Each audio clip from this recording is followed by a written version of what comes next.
Hi hello నమస్తే welcome to our channel. నేటి వార్తలు ముఖ్యాంశాలు ఏంటో చూద్దాం. సిబిఎన్ 1,00,000 కోట్ల ప్రచారంపై స్పందించిన కేటీఆర్ ఏపీ అభివృద్ధికి 1,00,000 కోట్ల ఆర్థిక సాయం ఇవ్వాలని సీఎం చంద్రబాబు నాయుడు గారు కేంద్రాన్ని డిమాండ్ చేసినట్టు జరుగుతున్న ప్రచారంపై బీఆర్ఎస్ వర్కింగ్ ప్రెసిడెంట్ కేటీఆర్ గారు స్పందించారు. ఢిల్లీలో అనుకొనింది సాధించాలంటే ప్రాంతీయ పార్టీలకు ఓట్లు వేయాలనేది ఇందుకే అని అన్నారు కేటీఆర్ గారు. ఇదంతా తెలంగాణ ప్రజలు నిశ్చితంగా గమనిస్తున్నారని, స్వీయ రాజకీయ అస్తిత్వమే తెలంగాణకు శ్రీరామ రక్ష అంటూ ట్వీట్ చేశారు కేటీఆర్ గారు. ఇప్పుడు మరో వార్త చూద్దాం. జగన్ కేటీఆర్ మిత్రధర్మాన్ని పాటించారు అంటున్న రఘురాం కృష్ణంరాజు.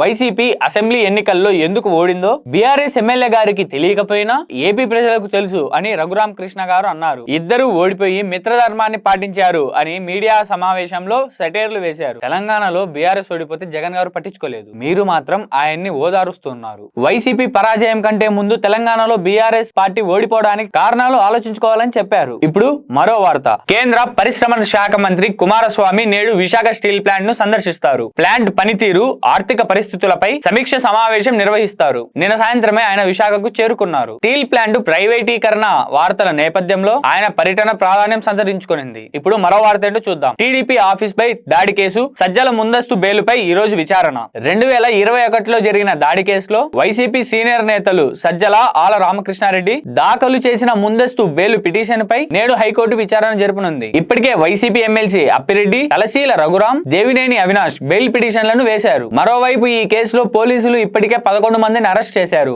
ఇప్పుడు మరో వార్త చూద్దాం. చిన్ననాటి గురువుతో రోహిత్ శర్మ. టీమిండియా కెప్టెన్ రోహిత్ శర్మను ఆయన చిన్ననాటి గురువు యోగేష్ గారు కలిశారు. T20 వరల్డ్ కప్ సాధించినందుకు హిట్ మ్యాన్ కు అభినందనలు తెలిపారు. కాగా ముంబైలోని బోరివల్లిలో యోగేష్ కి చెందిన స్వామి వివేకానంద ఇంటర్నేషనల్ స్కూల్లో రోహిత్ శర్మ గారు 4 ఏళ్లు చదివారు. భారత్ కెప్టెన్ నుంచి ఎలాంటి ఫీజు వసూలు చేయకుండా ఉచితంగా చదువు చెప్పారు. ఆ పాఠశాలలోని వ్యాయామ ఉపాధ్యాయుడు రోహిత్ శర్మలోని ప్రతిభకు మెరుగులు దిద్దాడు. ఇప్పుడు మరో వార్త. ప్రపంచ నేతలందరూ మోడీలా ఉండాలి అంటున్న నోబెల్ గ్రహీత. పీఎం మోడీ చాలా ఆధ్యాత్మికమైన మనిషిని నోబెల్ గ్రహీత జీలింగర్ గారు పేర్కొన్నారు. మోడీ ఆస్ట్రియా పర్యటన సందర్భంగా క్వాంటమ్ ఫిజిక్స్ నుంచి స్పిరిచువాలిటీ వరకు ఎన్నో అంశాలు మేము చర్చించుకున్నామని చెప్పారు. ఇద్దరం చాలా మాట్లాడుకున్నాం. ఆయనలోని స్పిరిచువాలిటీని ప్రపంచ నేతలు కూడా అలవరుచుకోవాలి. నైపుణ్యం కలిగిన యువతను ప్రోత్సహించాలి. అప్పుడే కొత్త ఐడియాలు జన్మిస్తాయి అని తెలిపారు. ఇవ్వండి నేటి వార్తలు. ముఖ్యాంశాలు ఏంటివో చూద్దాం. ఉపాధి కల్పనపై కేంద్రం రిపోర్ట్స్. లోన్ యాప్ నుంచి ఫోన్లు వస్తే భయపడొద్దు అంటున్న పోలీసులు. ఐఐటిఎన్లకు భారీగా తగ్గిన ప్యాకేజీలు.